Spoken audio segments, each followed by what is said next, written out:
Hello dear student, तो आप सभी कैसे हैं? उम्मीद करते हैं स्वस्थ होंगे और आपके घर पे भी सभी लोग खुश होंगे।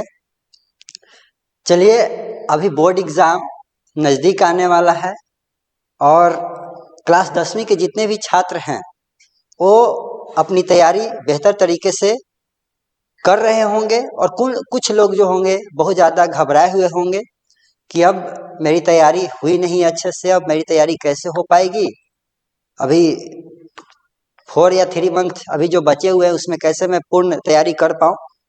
तो घबराइए नहीं, हम आपके साथ हैं और वर्मा एजुकेशन सेंटर की पूरी टीम आपके साथ है और मैं आपके लिए लाया हूँ मात्र 90 दिनों में आपको कंप्लीट कराने का कोर्स, जिसमें मैं फिजिक्स को पूरा कवर करूँगा।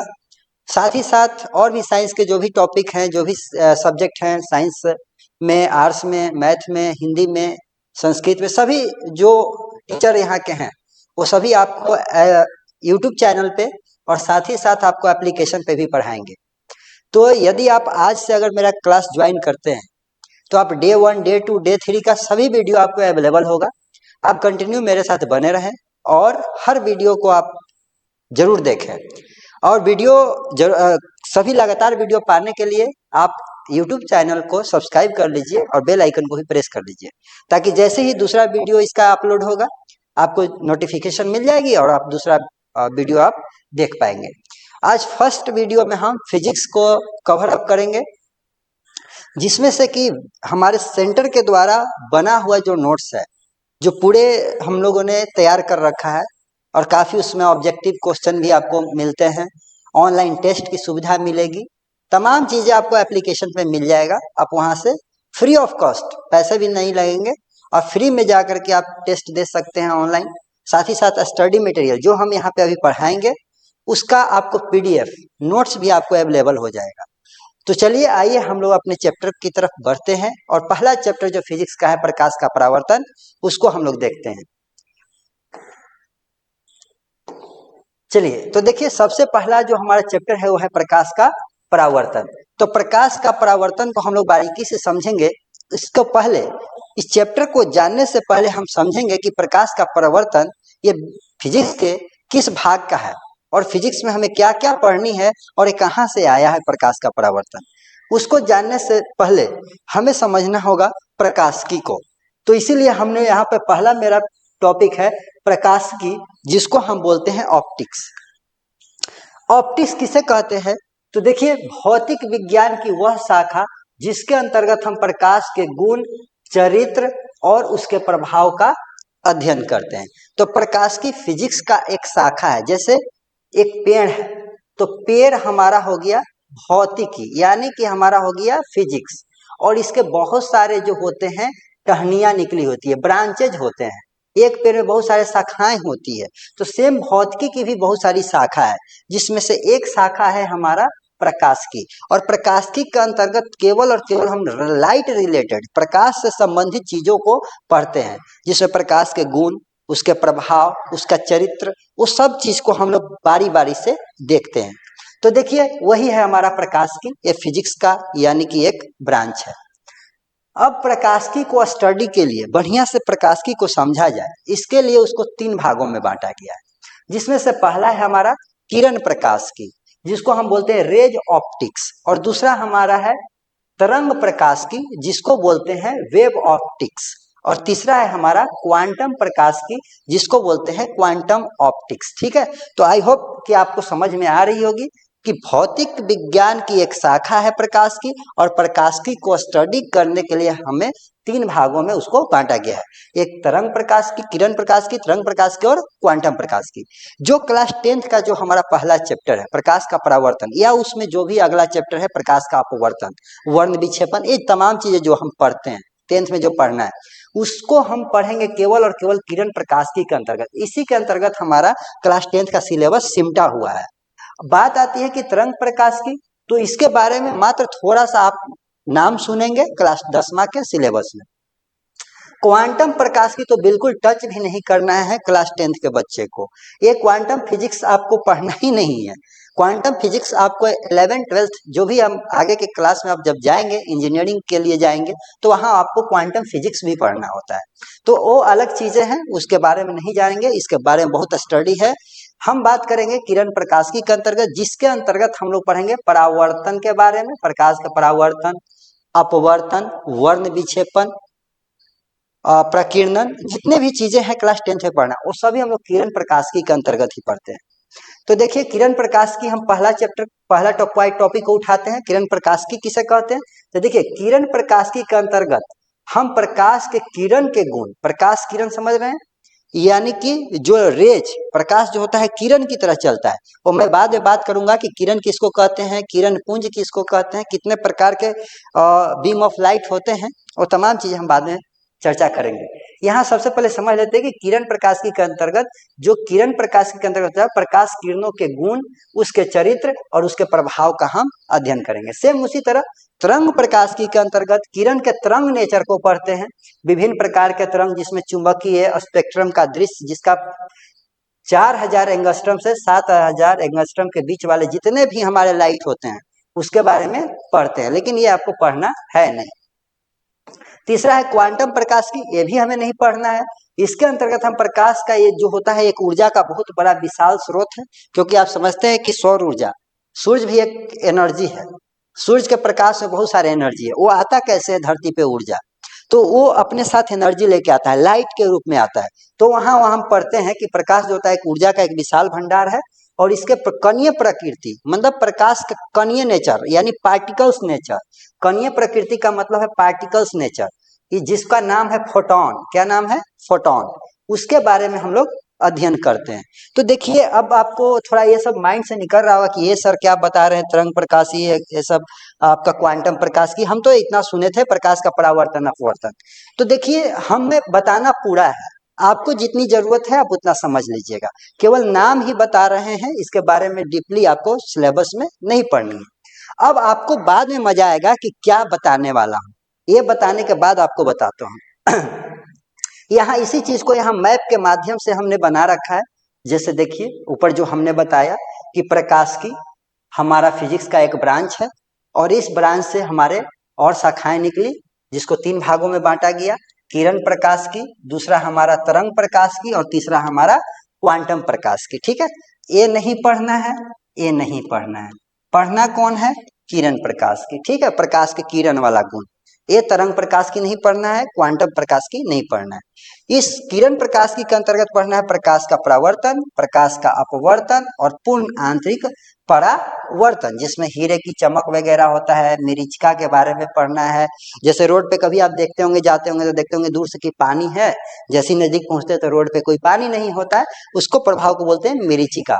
हीरा जो होता है बहुत चमकता है, ऐसे ऐसे देखते ही है, तो पूर्ण आंतरिक परावर्तन, वो सब चीजें पढ़नी है, 10th में ही पढ़नी है।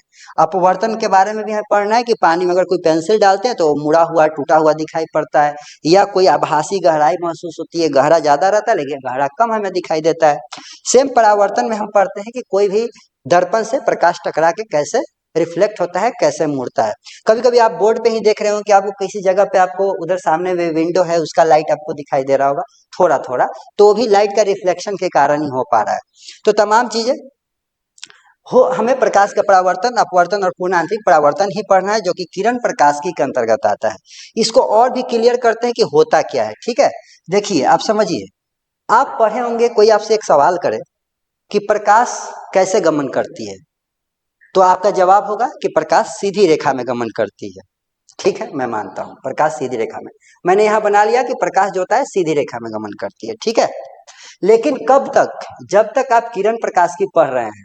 ठीक है, जैसे ही आप तरंग प्रकाश की में जाएंगे और वहां पढ़ेंगे तो आपको पता चलेगा कि प्रकाश जो होता है ना एक चुंबकीय तरंग है, विद्युत चुंबकीय तरंग।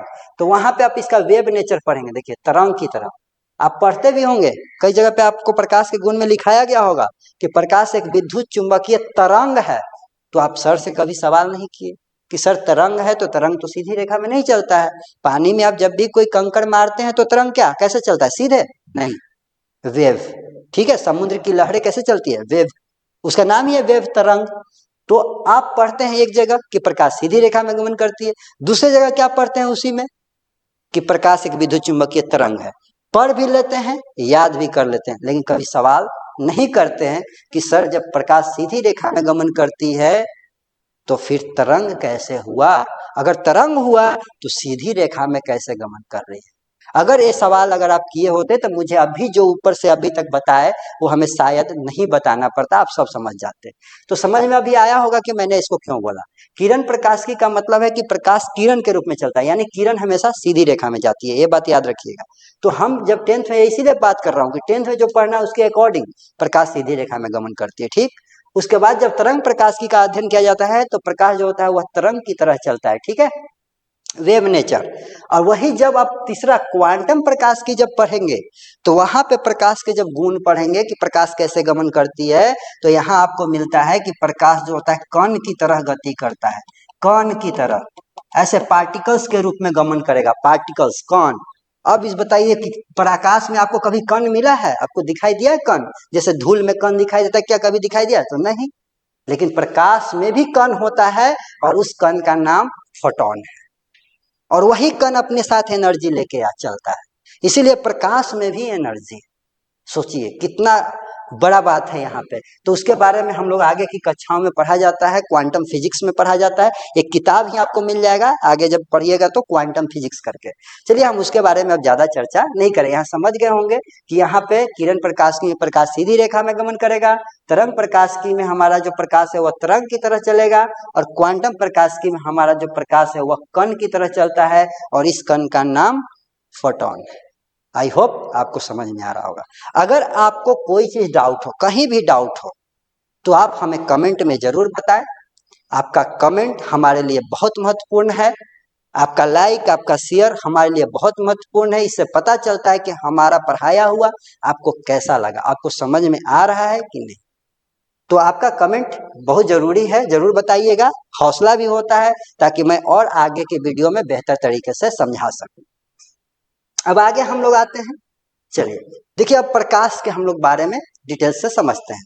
प्रकाश है क्या? देखिए प्रकाश, प्रकाश एक भौतिक कारक है जिसकी सहायता से हम किसी वस्तु को देख पाते हैं। सिंपल बात।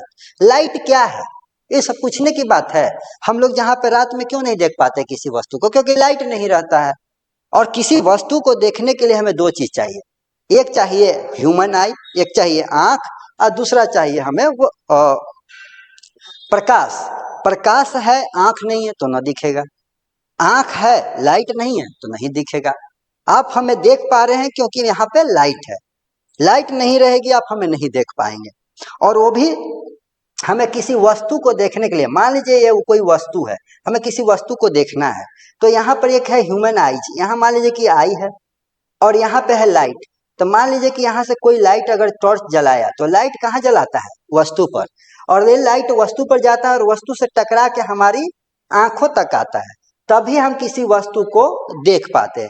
लाइट हमें आंख के लिए नहीं, आंख के लिए तो चाहिए लेकिन डायरेक्ट लाइट नहीं चाहिए, हमें वस्तु से टकराया हुआ लाइट हमें आंखों पर चाहिए, और इसी को बोलते हैं प्रकाश का परावर्तन। यानी लाइट वस्तु पे जाए, वस्तु से टकराए और टकरा के हमारी आंखों तक पहुंचे, तब हम किसी वस्तु को देख पाते हैं। ये चीज चाहिए, नहीं कि टॉर्च मारी आंख पर मुझे दिखाई नहीं दे रहा है, ऐसे किसी को नहीं दिखाई देगा। कभी कभी आप देखते होंगे कि आंख पे कोई लाइट मार देता है तो उसको नहीं दिखाई देता, बोलता है कि चोन्हड़िया गया है, आंख में चोन्हड़िया गया है। ये हम लोग का बिहार में एक प्रॉपर वर्ड है चोन्हड़ियाना, ठीक है। तो इसको लिए समझिएगा कि लाइट जब जाता है तो आंख में तो आदमी चोन्हड़िया जाता है, उसको कोई आगे दिखाई नहीं देता है, ठीक है। तो हमें आंख पे ज्यादा लाइट नहीं चाहिए, एक कम लाइट चाहिए जो कि टकराया हुआ लाइट चाहिए, परावर्तित लाइट चाहिए किसी वस्तु को देखने के लिए। तो भौतिक कारक है जिसकी सहायता से हम किसी वस्तु को देखते हैं। देखिए अब प्रकाश के कुछ गुण हैं, इसका गुण क्या है, कैरेक्टर क्या है, इसको समझते हैं। तो देखिए निर्वात में प्रकाश की चाल, सबसे पहले ये याद रखिएगा, कई बार एग्जाम में ऑब्जेक्टिव क्वेश्चन में पूछे गए हैं कि प्रकाश की चाल कितनी होती है। तो यहाँ पे मेंशन करता है निर्वात में। निर्वात का मतलब होता है जहाँ कोई भी माध्यम ना हो, जैसे हवा, पानी, ये सब चीजें एक माध्यम है। जैसे प्रकाश तो हवा में भी चल रहा है, प्रकाश पानी में भी चल सकता है, लेकिन अलग अलग जगह पर प्रकाश का स्पीड अलग अलग हो जाता है। जैसे हम लोग समझ लें, हम लोग को अगर कोई रोड पे बोले दौड़ने पक्की सड़क पे तो अच्छे से दौड़ लेंगे। कोई वही बोले बालू में दौड़ने के लिए थोड़ा धीमा हो जाएगा, पानी में और धीमा हो जाएंगे। अगर कोई बोले कि कीचड़ में दौड़ो तो और भी धीमा हो जाएंगे। तो हमारी भी स्पीड अलग अलग मीडियम में कम होते जाती है या बढ़ते जाती है। सेम प्रकाश भी जब अगर चलेगा हवा में तो उसका प्रकाश का अलग स्पीड हो जाएगा, पानी में प्रकाश को भेजेंगे उसका अलग स्पीड हो जाएगा। तो इसीलिए अब कौन सा याद किया जाए, हवा में पानी में तो ये सब छोड़ दिया जाता है। इसलिए एक कॉमन ले लिया जाता है निर्वात में, वैक्यूम, जहां कोई मीडियम ना हो, अंतरिक्ष जहां कुछ नहीं, तो एकदम निर्वात में प्रकाश की जो चाल होती है यानी कोई अवरोध ना हो जहां लाइट को बढ़ने में, तो वहां पे चाल होता है 3 × 10⁸ मीटर प्रति सेकेंड। एक सेकेंड में 3 × 10⁸ यानी कि 3 पर 8 शून्य, 1 2 3 4 5 6 7 8 इतना मीटर जाएगा एक सेकंड में। तो इसको एक याद कर लिए, इकाई, दहाई, सैकड़ा, हजार, 10,000, लाख, 10 लाख, करोड़, 10 करोड़, यानी कि 30 करोड़ मीटर प्रति सेकंड का स्पीड होता है प्रकाश का निर्वात में। वही अगर हम इसको किलोमीटर में बदलना चाहें तो यहां हो जाता है 3 लाख किलोमीटर प्रति सेकंड। भागा दे दीजिएगा, कट जाएगा शून्य, है ना। तो 3 लाख किलोमीटर यानी एक सेकंड में 3 लाख किलोमीटर चला जाएगा प्रकाश, सोच लीजिए। और इतना स्पीड है, फिर भी हमारे पृथ्वी पर आने में इसको 8 मिनट और 20 सेकंड का लगभग समय लग जाता है, सोच लीजिए। जबकि एक सेकंड में 3 लाख किलोमीटर जाता है तो 8 मिनट 20 सेकंड यानी कि 500 सेकंड में कितना दूर जाएगा, आप गुना कर लीजिएगा इसमें 500 से। अब सोच लीजिए इतना किलोमीटर दूर हमारा सूर्य से पृथ्वी।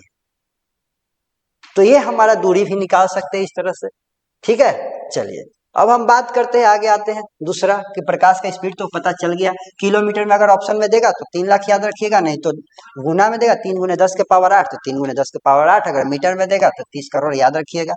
दूसरा देखिए यहाँ पे दिया गया, प्रकाश सदैव सीधी रेखा में गमन करता है। तो प्रकाश की चाल कैसे है, प्रकाश कैसे चलती है, तो सीधी रेखा में किरण के रूप में, क्योंकि क्लास 10th में तो यही पढ़ना है ना। और तीसरा, प्रकाश किसी वस्तु को देखने में सहायता करता है। चौथा, प्रकाश एक विद्युत चुंबकीय तरंग है, इलेक्ट्रोमैग्नेटिक वेव है। इलेक्ट्रोमैग्नेटिक वेव है, विद्युत चुंबकीय तरंग है। देखिए यहाँ भी बोल रहे हैं कि तरंग, तो तरंग कैसे चलता है तो पता ही है, ये तरंग प्रकाश की का एक पॉइंट को उठाया गया है प्रकाश के गुण को दिखाने के लिए। अब आगे हम नेक्स्ट टॉपिक पे आते हैं, प्रकाश स्रोत के बारे में, ठीक है। तो प्रकाश स्रोत क्या है, प्रकाश स्रोत किसे कहते हैं, तो सिंपल बात, ऊर्जा के स्रोत, आपको क्लास 10th में कई चैप्टर में है ऊर्जा के स्रोत किसे कहते हैं। तो यहाँ पे समझेंगे प्रकाश स्रोत। प्रकाश स्रोत का मतलब क्या है कि जहां से प्रकाश निकले। ऊर्जा स्रोत का मतलब क्या है, जहां से ऊर्जा निकले। तो समझ लीजिए कि स्रोत यानी कि सोर्स, सोर्स ऑफ लाइट। तो प्रकाश स्रोत किसे कहते हैं, तो जहां से प्रकाश निकलता है उसे हम प्रकाश स्रोत कहते हैं। जहां से भी प्रकाश निकले, सूर्य से प्रकाश निकलता है, सूर्य एक प्रकाश स्रोत है। हमें ललटेन से, दिया से, बल्ब से, हमें जहां से भी प्रकाश मिले वो सभी हमारा प्रकाश स्रोत होता है। तो हमें अभी हम लोग प्रकाश स्रोत को दो रूपों में यूज कर रहे हैं, एक प्राकृतिक स्रोत और दूसरा मानव निर्मित स्रोत। प्राकृतिक स्रोत क्या है, जो प्राकृतिक ने हमें लाइट दिया है, जैसे सूर्य हमारा प्राकृतिक स्रोत है, प्राकृतिक ने सूर्य को बनाया और वहां से हमें लाइट मिल रहा है। दूसरा जुगनू, भगजोगनी हम लोग बोलते हैं। आप लोग क्या बोलते हैं अपने गांव में, क्षेत्र में, वो जरूर कमेंट में बताइएगा। भगजोगनी मतलब जुगनू को आप लोग क्या बोलते हैं, जो एक कीड़ा होता है जो लाइट उसके पीछे से लाइट निकलता है। तो आप लोग बताइएगा अपने क्षेत्र में कि उसको क्या बोलते हैं। हम लोग भगजोगनी बोलते हैं और शायद पूरे बिहार में भगजोगनी ही कहा जाए। और ये आप लोगों को क्लास 9th में आपको एक भगजोगनी का एक हिंदी में एक कहानी भी है, वो हमें याद है, वो पता है, आप लोग जानते ही होंगे, पढ़े ही होंगे तो हिंदी में। चलिए, तो ये भगजोगनी जो कि प्राकृतिक है और वो भी लाइट देता है। अगर उतने सारे जुगनू, जिसको जुगनू बोलते हैं भगजोगनी, वो एक जगह इकट्ठा हो जाए तो बहुत सारा लाइट कर सकता है। तो ये सब हमारा प्राकृतिक स्रोत है। और कृत्रिम स्रोत में तो आप समझ ही रहे कि प्राकृतिक स्रोत कम है लाइट का और कृत्रिम स्रोत ज्यादा है। जैसे बारिश के समय में ठनका भी ठनकता है, जैसे तड़ित, है ना, बिजली चमकना जिसको बोलते हैं, वो भी हमारा लाइट देता है। स्टार, तारे जो हैं वो भी लाइट देता है। तो ये सभी प्राकृतिक स्रोत हो जाएंगे, तारे, बिजली कड़कना, है ना, सूरज, जुगनू। और कृत्रिम स्रोत तो मैं सब बहुत ज्यादा तो धरती पे तो कृत्रिम स्रोत ही है, जैसे कि टॉर्च, लालटेन, बल्ब, जो भी दिया, जो भी नाम लीजिएगा मैक्सिमम आपको कृत्रिम स्रोत ही दिखेंगे। तो हम लोग समझ गए कि प्रकाश स्रोत दो होते हैं, प्राकृतिक स्रोत और कृत्रिम स्रोत। चलिए देखिए यहाँ पे देखिए। हाँ, और आपको बता दें कि यदि आप एप्लीकेशन को इंस्टॉल करना चाहते हैं तो प्ले स्टोर पे चले जाइएगा और प्ले स्टोर से वर्मा एजुकेशन सिर्फ सर्च कीजिएगा, VRMA वर्मा एजुकेशन, EDUCATION, और सेंटर लिखना है तो लिख दीजिएगा, नहीं तो इतना भी लिखिएगा तो आपको आपको प्ले स्टोर पे आपको एप्लीकेशन मिल जाएगा। लोगो आप देखे ही थे, आप लोगो यहाँ पे देख लीजिएगा, वीडियो के कॉर्नर में आपको जो लोगो है वही लोगो आपको दिखाई देगा। किसी तरह के प्रॉब्लम होने पे जो नीचे में आपका जो चल रहा है स्लाइडिंग, उस स्लाइड में आपका कॉन्टेक्ट नंबर लिखा हुआ है, उस पर कॉल कर सकते हैं। और किसी तरह की जो हेल्प चाहिए, सहायता चाहिए, या किसी क्लास के बारे में कोई विशेष जानकारी चाहिए तो हमसे आप बात कर सकते हैं। हमारी टीम और हम आपकी सेवा में हाजिर हैं। किसी तरह से आपका रिजल्ट बेहतर हो, अच्छा हो, हमारा प्रयास यही रहेगा। चलिए, अगर हम तो समझ गए प्राकृतिक द्वारा निर्मित, देखिए स्रोत कहलाते हैं सूर्य, जुगनू, तारे, तरी, ठनका इत्यादि। देखिए कृत्रिम स्रोत, मानव द्वारा निर्मित वे सभी वस्तुएं जिनसे प्रकाश उत्सर्जित होती है उसे क्या कहते हैं? कृत्रिम स्रोत। जैसे में जलता हुआ बल्ब, लालटेन, मोमबत्ती, दिया इत्यादि। देखिए ये जो हम नोट्स बना रहे हैं, ये जो नोट्स है इसका ये मेरे पास फिजिकल कॉपी भी है, बुक्स भी हैं, और साथ ही साथ ये सॉफ्ट कॉपी भी है, मतलब हार्ड कॉपी के साथ साथ सॉफ्ट कॉपी भी है।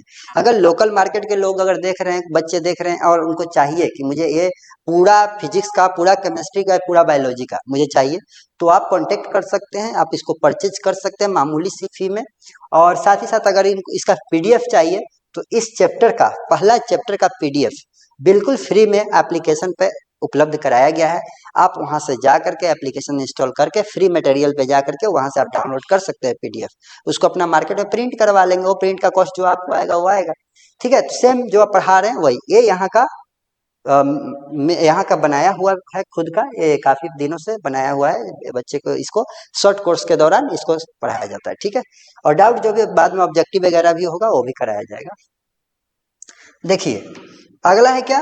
प्रकाश के उत्सर्जन के आधार पर वस्तुएं दो प्रकार के होते हैं। उत्सर्जन के आधार पर एक पहला प्रदीप्त और दूसरा अप्रदीप्त। प्रदीप्त को दीप्त भी बोलते हैं, अप्रदीप्त को अदीप्त भी बोलते हैं। इसको लुमिनस और नॉन लुमिनस, लुमिनस करके एक कंपनी भी आया है ना, लुमिनस एक कंपनी भी है जिसका मतलब होता है हिंदी में प्रदीप्त, यानी कि जिससे वस्तु से लाइट निकलेगा वो प्रदीप्त होता है, और जिस वस्तु से लाइट नहीं निकलेगा वो हमारा अप्रदीप्त होता है। जैसे जलता हुआ बल्ब, सूर्य, लालटेन, जुगनू, इस सब से लाइट निकलता है तब प्रदीप्त हुआ। और ईंटा, बालू, गिट्टी, सीमेंट, प्लास्टिक, ये सब क्या है? अप्रदीप्त है, जिससे लाइट नहीं निकलता है। ठीक है, ये सब तो बच्चे भी समझ जाते हैं, इसमें क्या समझाना। अब आइए जो समझने वाली बात है कुछ यहाँ से स्टार्ट करते हैं। जो अभी हम बात कर रहे थे किरण के बारे में, तो किरण देखिए, किरण है क्या? रेज, क्योंकि हम किरण प्रकाशिकी के अंतर्गत ही हम पढ़ने वाले हैं 10th में। तो किरण प्रकाशिकी के अंतर्गत हम लोग किरण को ना समझे तो क्या समझेंगे? किरण क्या है? तो देखिए लाइट कभी भी चलता है तो एक बताए कि लाइट को माना गया है किरण प्रकाशिकी के अंदर सीधी रेखा में गमन करती है, तो वो जो सीधी रेखा है, वो जो सीधी लाइन है, उसी को किरण कहते हैं। सिंपल, यानी प्रकाश जिस सीधी पथ पर गमन करती है उसी सीधी पथ को हम क्या कहते हैं? किरण। सिंपल बात, यानी कि प्रकाश जिस सीधे रास्ते पे गमन करती है उसी सीधे रास्ते को किरण बोलते हैं। कुछ नहीं, बस खत्म। हम लोग के चलने वाले रास्ते को रोड बोलते हैं, हम लोग जिस रास्ते पे चलते हैं उसको रोड बोलते हैं, सड़क बोलते हैं। और किरण प्रकाश जिस रास्ते पे चलती है उसको किरण बोलते हैं। इसमें दिमाग क्या लगाना है, रटना क्या है, याद क्या करना है, मुझे समझ में नहीं आता। आप लोग बहुत ज्यादा इस सीरियस ले लेते हैं कि बहुत पढ़ना है, कुछ नहीं पढ़ना है।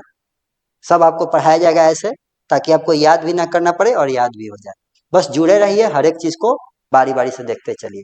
तो जिस रास्ते पे हम चलते हैं उसको कहते हैं सड़क, और जिस रास्ते पर प्रकाश चलती है उसको बोलते हैं किरण। खत्म।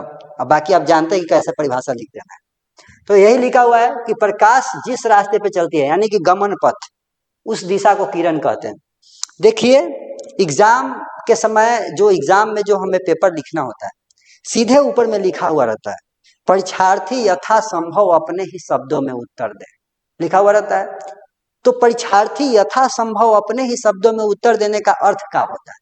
कि जो किताब बोलता है, जिस शब्द का उपयोग किताब कर रहा है, बुक कर रहा है, टीचर कर रहे हैं, क्या वो शब्द आपको लिखना है? वो शब्द तो जटिल है, वो तो आप जानते भी नहीं है ठीक से, लिखेंगे कहाँ से? तो वो किताबी शब्द है, आपको किताबी शब्द नहीं लिखना है। लिखा गया वहां कि परीक्षार्थी यथासंभव अपने ही शब्दों में उत्तर दे। आपको अपने शब्द को चयन करना है कि हम उसके लिए क्या लिखें, हम कैसे लिखें, और टीचर उसका भरपूर मार्क्स देता है। टीचर परीक्षा इसलिए लेता है कि वह जान सके कि आप उस चीज को जानते हैं या नहीं, ना कि ये देखता है कि तुमने किताब को रट्टा है या नहीं। और रट्टा वाला टेस्ट तो होता ही नहीं है ना। तो क्या है किरण? प्रकाश के गमन पथ की दिशा को क्या कहते हैं? किरण। दूसरा क्या है? किरण पुंज, झुंड समझिए, किरणों का झुंड ही है किरण पुंज। सिंपल बात। अगर एक किरण है, अगर एक रास्ते हैं, तो किरण बहुत सारे रास्ते हो जाएं, किरणों का झुंड हो जाए, तब उसको कहेंगे किरण पुंज। अंग्रेजी में बोलते हैं इसको बीम ऑफ लाइट। ठीक है, तो सब याद रखिएगा, बीम ऑफ लाइट, किरण पुंज, किरणों के समूह यानी झुंड को किरण पुंज कहते हैं। और यह 3 प्रकार के होता है। झुंड 3 तरह से लगता है किरण के। ठीक है, मेला में भी आप जाते होंगे तो देखते होंगे झुंड कैसे लगता है। बहुत सारे, कोई कोई लाइन में लगा के झुंड लगेले रहेगा।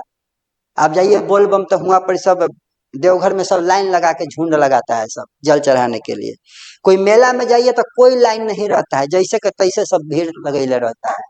तो झुंड लगता है, लेकिन अलग अलग तरीके से लगता है। सेम किरण का भी झुंड लगता है। एक किरण लाइन बाई लाइन लगल है, देखिए सब एक दूसरे के पैरेलल है एकदम। कोई एक दूसरे के साथ टच कहीं नहीं करेगा, आगे ले कहूं चल जाए, कहूं पीछे ले चल जाए, यानी सब किरण एक दूसरे के पैरेलल होगा, तब इसको बोलते हैं हम समांतर किरण पुंज। यहाँ पर दूसरा में देखेंगे कि अभिसारी किरण पुंज में क्या होता है, अलग अलग जगह से आके एक जगह मूड़ी जोड़ी अले रहेगा सब। जिसे कहीं आप देखते होंगे कोई चीज होता है तो सभी चारों पट्टी से घेर के एक जगह मूड़ी जोड़िया लेता है।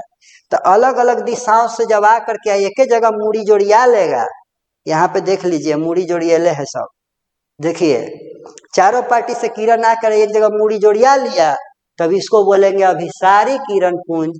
इसको बोलते हैं संस्कृत भी बोला जाता है किताबी भाषा में। आपको फेर में नहीं रहना, सीधे आप समझिएगा कि विभिन्न दिशाओं से आकर के एक जगह आके जब किरण मिलेगी, तब उसको बोलेंगे हम अभिसारी किरण पुंज। और इसका उल्टा अपसारी किरण पुंज, मतलब एक पॉइंट से, एक बिंदु से अलग अलग दिशाओं में फैल जाए। जैसे आप बल्ब लगाए हुए हैं तो एक जगह बल्ब बढ़ता है, चारों पार्टी लाइट को क्या करता है, फैलाता है।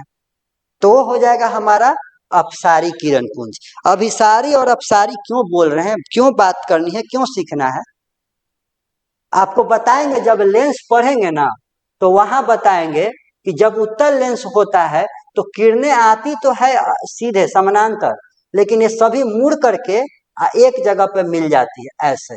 तो वहां पे आपको समझ में आएगा कि अच्छा इसके लिए अभिसारी और अपसारी पढ़े हैं।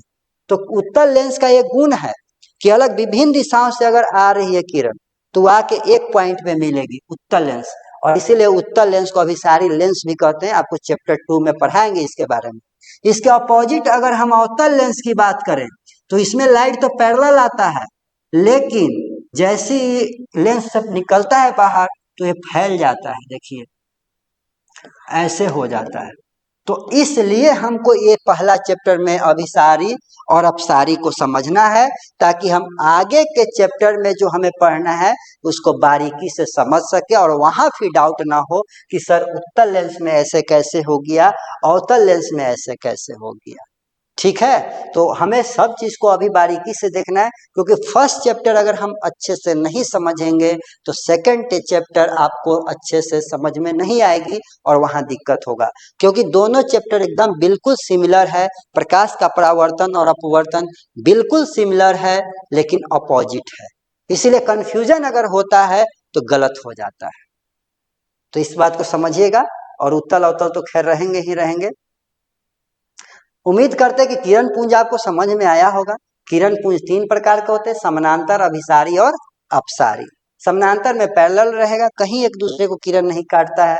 अभिसारी विभिन्न दिशाओं से आके एक बिंदु पर मिलता है और अपसारी किरण पुंज जो होते हैं एक बिंदु से विभिन्न दिशाओं में फैल जाते हैं। तो चलिए अगला जो टॉपिक होगा हमारा दर्पण का होगा, इसको हम नेक्स्ट वीडियो में यानी डे 2 में हम उसको कवर अप करेंगे। 90 दिनों का क्लास चलेगा, 90 दिनों में संपूर्ण फिजिक्स आपका कंप्लीट होगा। तो आप अपने बोर्ड एग्जाम की तैयारी अच्छे से मेरे साथ जुड़ करके कर सकते हैं, जिसमें आपको ऑनलाइन टेस्ट, पीडीएफ नोट्स और तमाम चीज़ें कोर्स रिलेटेड आपको वीडियो बिल्कुल यूट्यूब पे आपको फ्री मिलेंगे।